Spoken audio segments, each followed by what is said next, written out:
Vamos, señores, clip Adorni número 8, abril 2025. Todo lo que pasó el mes pasado con la gestión de gobierno. Sin dudas el hecho más relevante, el levantamiento del cepo cambiario.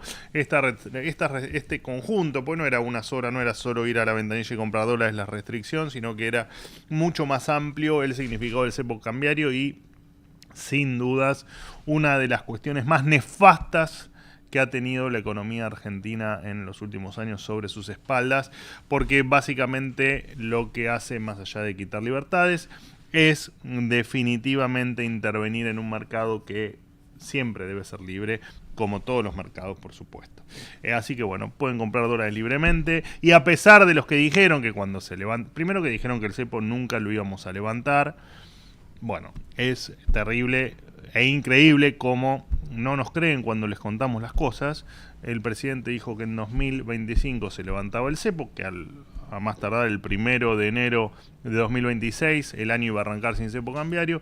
Bueno, no nos creyeron, nos operaron, nos dijeron de todo. Acá está, señores, una Argentina sin cepo cambiario. Y además la otra mentira que dijeron fue que el dólar se iba a disparar. Mentira que sistemáticamente vienen diciendo desde que estábamos en campaña electoral en el 2023, cuando decían que si asumía Milei el dólar se iba a ir a 2, 3.000, 4.000, 5.000, 10.000, 7.000, no sé qué número sacaron de no sé dónde. Nada es cierto, señores, se levantó el cepo cambiario y el dólar no se movió. De hecho, la tendencia es a que baje. Recordamos que la cotización se va a mover entre bandas, entre los 1.000 y los 1.400 pesos. Si el dólar llega a pisar la banda, o sea, si llega a un valor de 1.000, a partir de allí el Banco Central va a intervenir para sostener la cotización por encima de los 1.000 pesos. Y si el dólar, por alguna razón, tiene presión y tiende a superar o tiene presión para superar los 1.400, va a intervenir el Banco Central para mantenerlo dentro de la banda, o sea, debajo de los 1.400 pesos.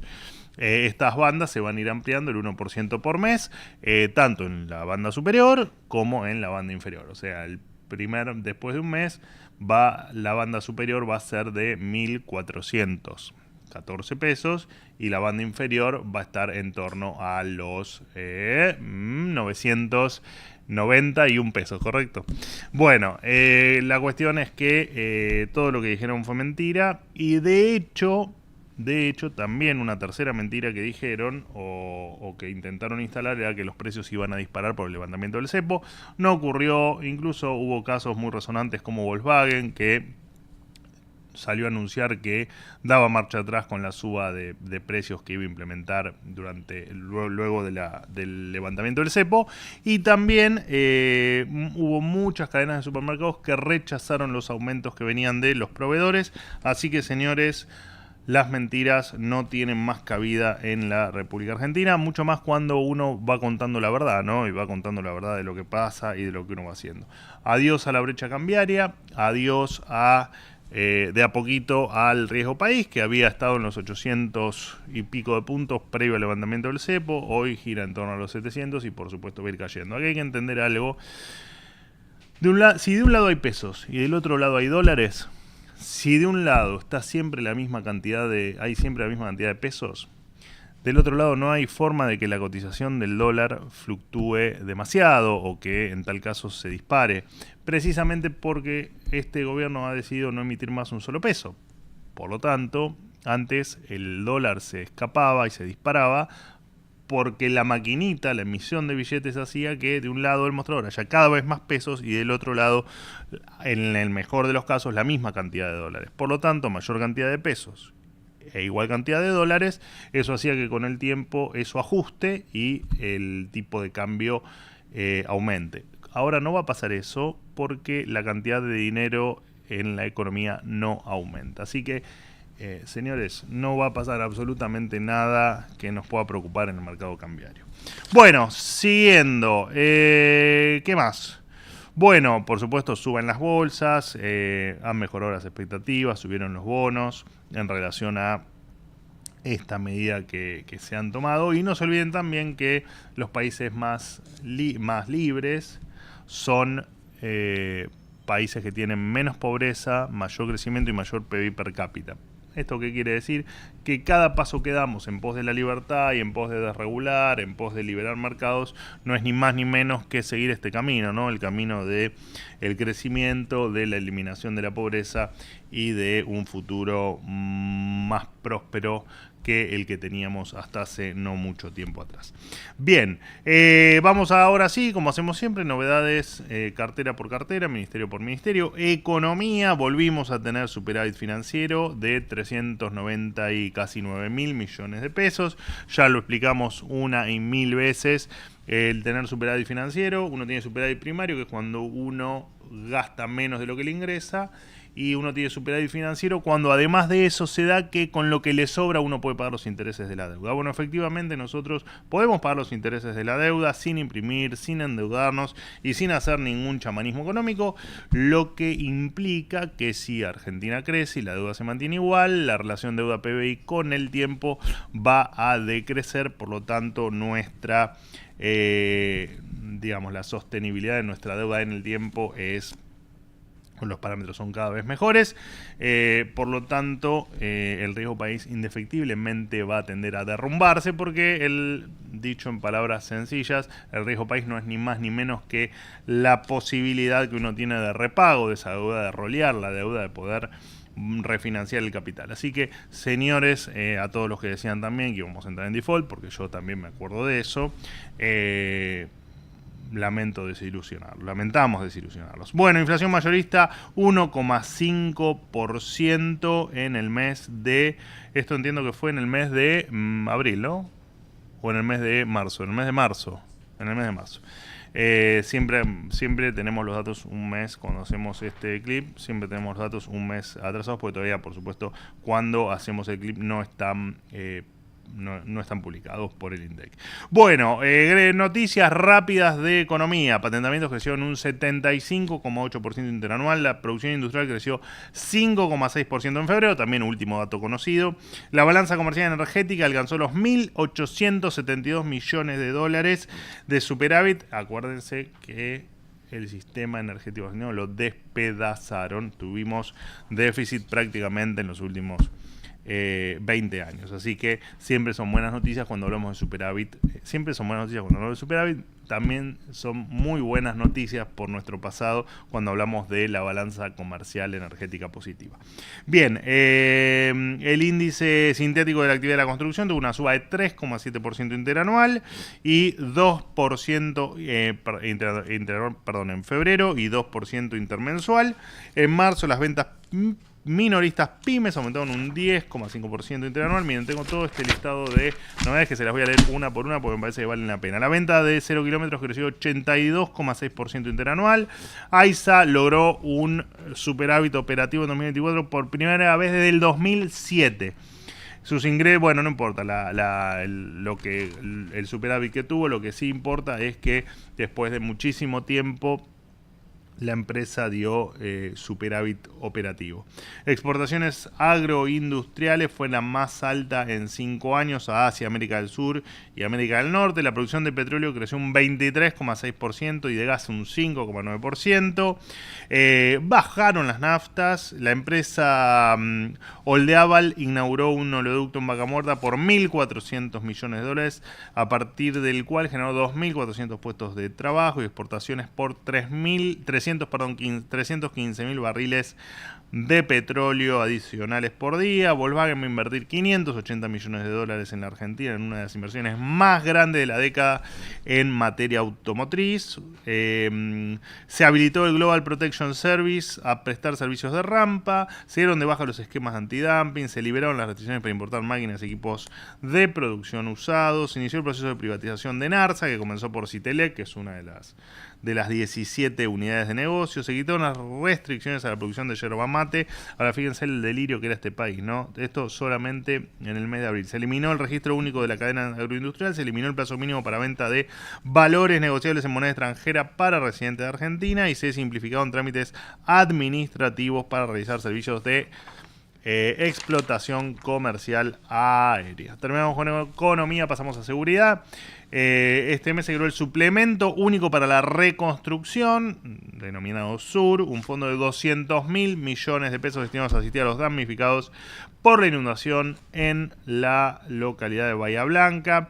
Además, incautó un 65% más de droga que en el primer trimestre de 2025 en el primer trimestre de 2025 en comparación con el mismo periodo de 2024, la ministra Bullrich presentó la ampliación del exitoso Plan Güemes, que ya permitió incautar cientos de kilos de droga en la frontera y se sumaron 81 motos de alta cilindrada a las fuerzas federales, más equipamiento, por supuesto, en virtud de poder fortalecer la lucha contra el crimen organizado. Pasamos de seguridad a defensa. El Ministerio de Defensa desplegó 10.000 militares, radares, drones y helicópteros en la frontera norte y noroeste del país en el marco de la Operación Roca. El ministro Luis Petri presentó en Mendoza los 2 nuevos helicópteros Bell 407 GX para realizar tareas de rescate en la montaña. Además, recibió al jefe del Comando Sur de Estados Unidos como parte de la colaboración militar entre ambas naciones. Por otro lado, la Armada Argentina adquirió 4 ambulancias nuevas para distintos hospitales militares. De defensa nos vamos a salud. El Ministerio, en conjunto con la Secretaría de Industria y Comercio, implementó un código QR en farmacias y mutuales. Esto va a permitir que los argentinos vean al instante los precios de los medicamentos que se ofrecen a través de su celular. Qué más que transparencia en la información. Tanto daño que nos han hecho con la información, con la manipulación de la información en la República Argentina.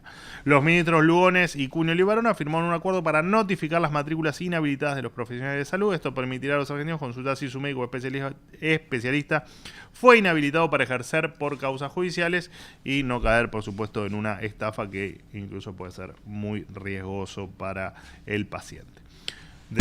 Nos vamos a Capital Humano, de Salud a Capital Humano. Se renovó el programa Alimentar Comunidad, que abastece a través de una tarjeta precargada a comedores y merenderos para optimizar los recursos del Estado. Se va a profundizar la normalización de las personas que asisten para identificar quienes estén recibiendo ayuda, entre otros temas. Índice de pobreza 38,1%, el más bajo de los últimos 3 años, y la indigencia bajó del 18,1 al 8,2%. Con esto se cae una de las grandes mentiras populistas que el Estado presente, el abrumador gasto público, el déficit fiscal y la emisión monetaria son en pos de que no haya pobreza en la Argentina.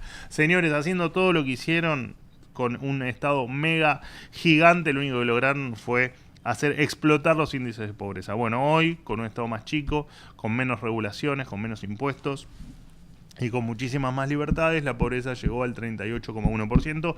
Sigan vendiendo lo que quieran, nadie se los va a comprar. Las asignaciones familiares se van a actualizar un 3,73% a partir de mayo y se abrió la inscripción al programa Vouchers Educativos destinado a que las familias envíen a sus hijos a las escuelas de los niveles inicial, primario y secundario con una subvención del 75% o más. De Capital Humano me voy a Justicia. A partir de la ley de juicio en ausencia impulsada por el gobierno nacional, la UFI-AMIA solicitó aplicar esta ley a los terroristas iraníes. 31 años después, los prófugos que atentaron contra la AMIA podrán ser juzgados. Además, durante el primer trimestre del año se rescataron 150 víctimas de trata de personas. Entre otras medidas de justicia, se implementó el sistema acusatorio en la Justicia Federal de Mar del Plata. Se transformaron 5 empresas públicas en sociedades anónimas, fabricaciones militares, Empresa Argentina de Navegación Aérea y Administración Central de Puertos, entre otras. Ahora deberán de rendir cuentas y presentar sus balances como cualquier otra compañía, cosa que es una obviedad en todas partes del planeta, excepto en Argentina, señores, que nadie rendía cuentas por nada. Bueno, el Registro Nacional de la Propiedad Automotor no cobrará a los afectados por el temporal en Bahía Blanca los trámites de reposición de cédulas, títulos, chapas, patentes, bajas y nuevas inscripciones hasta el 31 de mayo. La UIF, que es la Unidad de Información Financiera, dejó de actuar como querellante en causas penales, por lo que cumple los objetivos por lo cual fue creada: prevenir el lavado de activos alineada a los máximos estándares internacionales. Me voy a Cancillería. En el marco del fallecimiento del Papa Francisco, el presidente Milei viajó a Roma para estar presente en su funeral. Además, el presidente se reunió en ese mismo viaje con la primera ministra italiana, Giorgia Meloni. Por otro lado, el canciller Gerardo Huerta se reunió en Washington con el secretario de Estado Marco Rubio, donde Marco Rubio, donde dialogaron sobre la defensa de la democracia en la región y el fortalecimiento de la alianza estratégica entre Argentina y Estados Unidos. Los ministros de Relaciones Exteriores de los estados que integran el Mercosur se reunieron en el Palacio San Martín, donde reafirmaron su compromiso para fortalecer el organismo y concluir el tratado con la Unión Europea. Me voy de Cancillería al Ministerio de Sturzenegger de Desregulación y Transformación del Estado. A partir de este mes, todos los comercios deben desagregar el costo de los impuestos nacionales en sus tickets. De esta manera, los consumidores pueden ver de forma transparente la presión fiscal sobre el precio final, porque muchas veces uno no es consciente de lo que el Estado se queda del precio del producto que uno paga, precio que uno paga con mucho esfuerzo, mucho sacrificio y mucho trabajo que uno realiza todos los días. Y ser cada vez más consciente de lo que de su bolsillo se lleva el Estado, siempre es beneficioso para todos, por una cuestión de información y por una cuestión de saber qué es lo que está pasando detrás de lo que uno gasta en cada una de las compras. Por supuesto que gran parte de la carga fiscal corre por cuenta de las provincias o de los municipios. En este caso, por supuesto, esta reglamentación lo que va a hacer es que se desagreguen los impuestos nacionales. Por supuesto que invitamos también al resto de las jurisdicciones, a los municipios y a las provincias, a transparentar su carga fiscal y a que, por supuesto, bajen los impuestos. Los municipios que abusen de los contribuyentes se van a quedar sin empresas. Ya lo vivimos con el ejemplo del Banco Nación en La Matanza, en Ramos Mejía puntualmente, donde efectivamente se movieron 15 cuadras para estar bajo otra jurisdicción y no pagar tasas absolutamente abusivas que no se transforman ni más ni menos que en otra cosa que no sea en créditos más caros, incluso en falta de crédito o en siempre mayor costo para el contribuyente. O sea que no solo se quedan sin la empresa, sino que además, esto implica que se quedan sin puestos de trabajo y con menos servicios. ¿Todo por qué? Siempre por algún intendente delirante que lo único que hace es derrochar recursos. Avanza la motosierra en el Estado. Según las últimas cifras de marzo, los ahorros anuales llegan a unos 1.800 millones de dólares y hay más de 45.000 empleados públicos menos que en diciembre de 2023. De desregulación nos pasamos a jefatura de gabinete, que se oficializó el voto por correo postal para argentinos residentes en el exterior. De esta manera se facilita la participación de los ciudadanos radicados en el extranjero, que hasta ahora debían acercarse a un consulado para emitir su voto. Ahora lo pueden hacer por correo. Este mes el Archivo General de la Nación hizo públicos documentos desclasificados sobre actividades nazis en la Argentina, facilitando el acceso a más de 1.850 informes y casi 1.300 decretos presidenciales en relación a este tema. El jefe de gabinete, Guillermo Franco, se presentó ante la Cámara de Diputados para brindar un nuevo informe de gestión. Allí respondió 2.304 preguntas. Bueno, fin, señores, nos reencontramos el mes que viene con el resumen de lo que va a ser este mes de mayo. Gracias, chao.